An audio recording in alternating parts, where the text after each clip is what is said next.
मसीह यस्सु के जलाली और फतेहमंद नाम में आप सबों की सलामती हो। आइए हम खुदा के ज़िंदगी बख्श पाक कलाम में से सीखें। इब्रानियों का ख़त उसका पहला बाब और उसकी पहली 3 आयात। किताब मुक़द्दस में यूँ लिखा है, अगले ज़माने में खुदा ने बाप दादा से हिस्सा ब हिस्सा और तरह ब तरह नबियों की मार्फत कलाम करके इस ज़माने के आखिर में हमसे बेटे की मार्फत कलाम किया, जिसे उसने सब चीज़ों का वारिस ठहराया और जिसके वसीले से उसने आलम भी पैदा किए। वो उसके जलाल का परतौ और उसकी ज़ात का नक्श होकर सब चीज़ों को अपनी कुदरत के कलाम से संभालता है। वो गुनाहों को धोकर आलम बाला पर किब्रिया की दाहिनी तरफ जा बैठा। खुदावंद के पाक कलाम के पढ़े, सुने और कबूल किए जाने के वसीला से हम सबों को बरकत मिले। मेरे अजीज़ों, पिछले दिनों हमने पिछली वीडियो में सीखा कि यीशु मसीह खुदा का बेटा है। आज हम एक बार फिर इस हकीकत और सच्चाई को और ज़्यादा गहरे तौर पर सीखेंगे। खुदावंद यीशु मसीह खुदा का हकीकी और इकलौता बेटा है।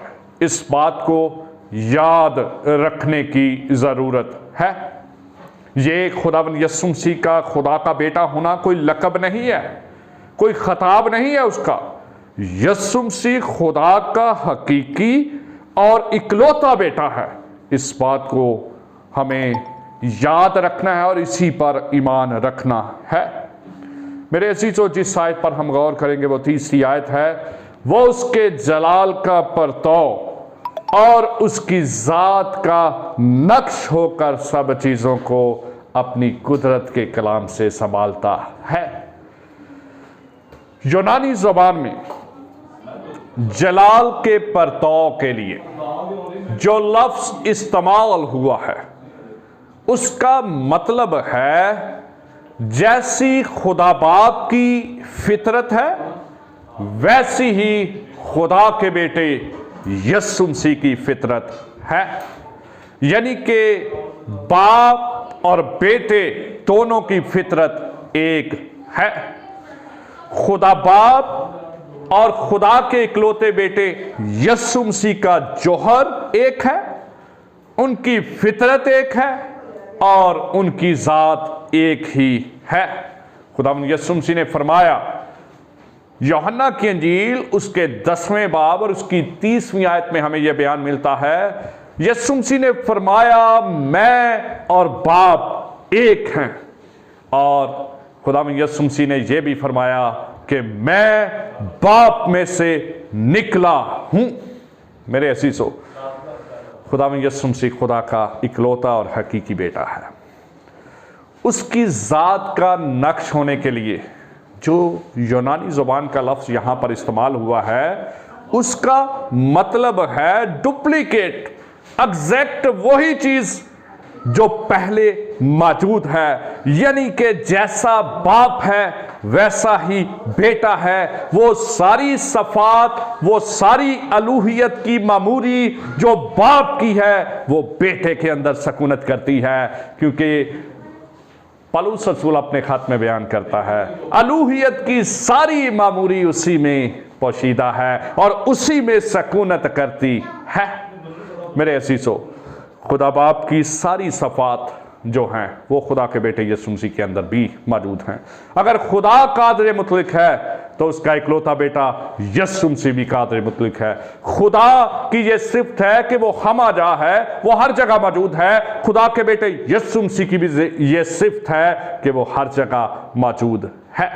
खुदा की ये सिफत है कि वो अलीम कुल है, उसे हर चीज़ का इल्म है, वो हर चीज़ का इल्म रखता है। खुदा का बेटा यीशु मसीह भी हर चीज़ का इल्म रखता है।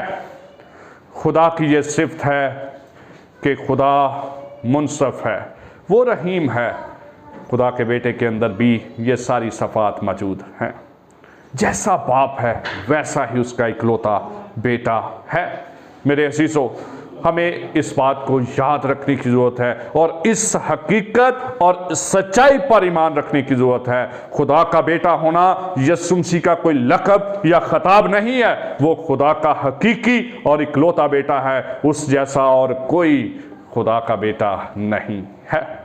मेरे अज़ीज़ों, यूहन्ना अपनी अंजील के पहले बाब और उसकी 8वीं आयत में बयान करता है कि खुदा को किसी ने कभी नहीं देखा, इकलौता बेटा जो खुदा की गोद में है उसी ने जाहिर किया। खुदा को किसी ने नहीं देखा, खुदा को खुदा के बेटे यीशु मसीह ने, इकलौते बेटे ने जाहिर किया। इकलौता बेटा होने के लिए इस आयत के अंदर जो यूनानी लफ्ज इस्तेमाल हुआ है वो है मोनोबैट्स, और इसका मतलब, इसका मानी है एक ही फितरत, एक ही जौहर, एक ही डीएनए। जो डीएनए बाप का है वही डीएनए बेटे का है। मेरे अजीजों, खुदावंद यीशु मसीह खुदा का इकलौता और हकीकी बेटा है। हमें इस बात पर पुख्ता ईमान रखने की जरूरत है। खुदावंद आप सबको बरकत दे।